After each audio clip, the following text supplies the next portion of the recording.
بسم اللہ الرحمن الرحیم۔ میں راجہ نصیر احمد ستی PPM نیوز کے پلیٹ فارم سے آپ سے مخاطب ہوں۔ آج سوشل میڈیا پہ ایک پوسٹ دیکھنے کو ملی کہ شارق جوتی اور نواب سراج تالپور کو انسداد دہشت گردی کی عدالت کی طرف سے سزائے موت کا فیصلہ اعلیٰ عدلیہ نے واپس لے لیا۔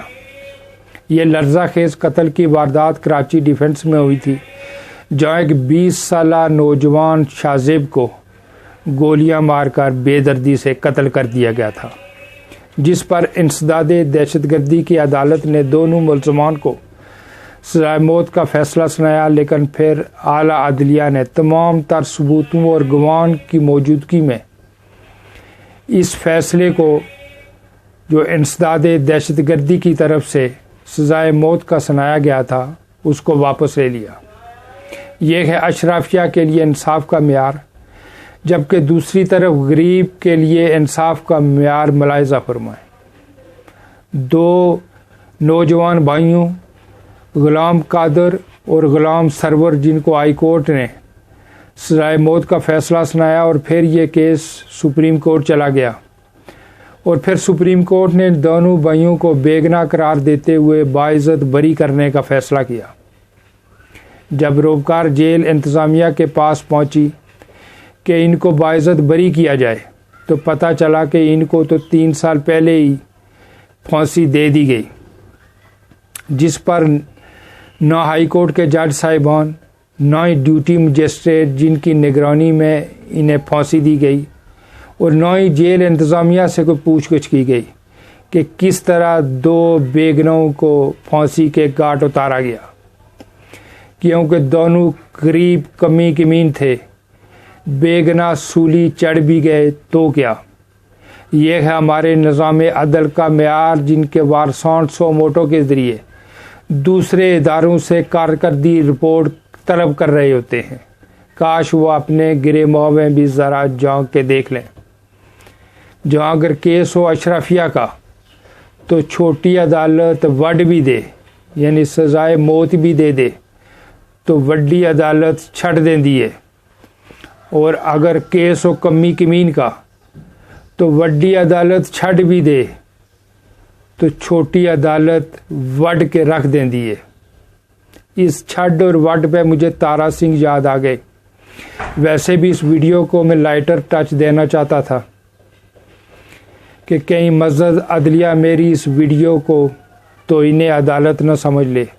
جس طرح DGI/SPR نے کہا تھا کہ فوج ایک ادارہ ہی نہیں، ایک خاندان بھی ہے، اسی طرح جب سے موجودہ عدلیہ کا ظہور ہوا ہے، یہ بھی اب اپنے آپ کو ایک خاندان سمجھنے لگ گئے ہیں، اور ان خاندانوں کے بیچ ہم کمی کمینوں کی کیا اوقات۔ تو میں ذکر کر رہا تھا تارا سنگھ کا، جو ایک سکھ تھے، ان کی چند مولوی حضرات سے دوستی ہو گئی، جنہوں نے بہت محنت کے بعد تارا سنگھ کو اسلام قبول کرنے پر قائل کر لیا۔ پہلے کلمہ پڑھایا گیا، پھر نائی کے پاس لے گئے، داڑھی کی تراش خراش اور خط کے بعد تارا سنگھ کو بتایا گیا کہ اب آپ کے ختنے کرانے ہیں، تاکہ آپ مکمل طور پر تارا سنگھ سے محمد ستار بن جائیں۔ یہ مرحلہ بھی مکمل ہوا، اور پھر کچھ عرصہ بعد رمضان المبارک بھی آ گیا۔ مولوی صاحب سحری کے وقت محمد ستار کے گھر پہنچ جاتے، خود بھی اور محمد ستار کو بھی سحری کراتے، اور پھر انہیں مسجد لے جاتے۔ پورا دن محمد ستار روزے سے ہوتا، اور شام کو مولوی صاحب انہیں لے کر تراویحیں پڑھانے لے جاتے۔ اسی طرح چلتا رہا، مشکل سے رمضان مکمل ہوا، اور محمد ستار بھی کچھ پرباٹ سے ہو گئے۔ ایک دن مولوی صاحب سے کہنے لگے، یار بیلیو، اب میں واپس تارا سنگھ بننا چاہتا ہوں۔ جس پر مولوی صاحب نے کہا، اب یہ نہیں ہو سکتا، اب تم تارا سنگھ بنو گے تو ہم تمہاری گردن وڈ کے رکھ دیں گے، کیونکہ تم واجب القتل ہوگے۔ جس پر محمد ستار نے کہا، یار کون لوگ ہو تسی؟ ਤੁਹਾਡੇ ਨਾਲ ਆਈਏ ਤੁਸੀਂ ਤੱਲੂ ਵੜ ਦਿੰਦੇ ਹੋ, ਤੁਹਾਡੇ ਕੋਲੋਂ ਜਾਈਏ ਤੁਸੀਂ ਉੱਤੋਂ ਵੜ ਦਿੰਦੇ ਹੋ। ਆਖਰ ਕੌਣ ਲੋਕ ਹੋ ਤੁਸੀਂ?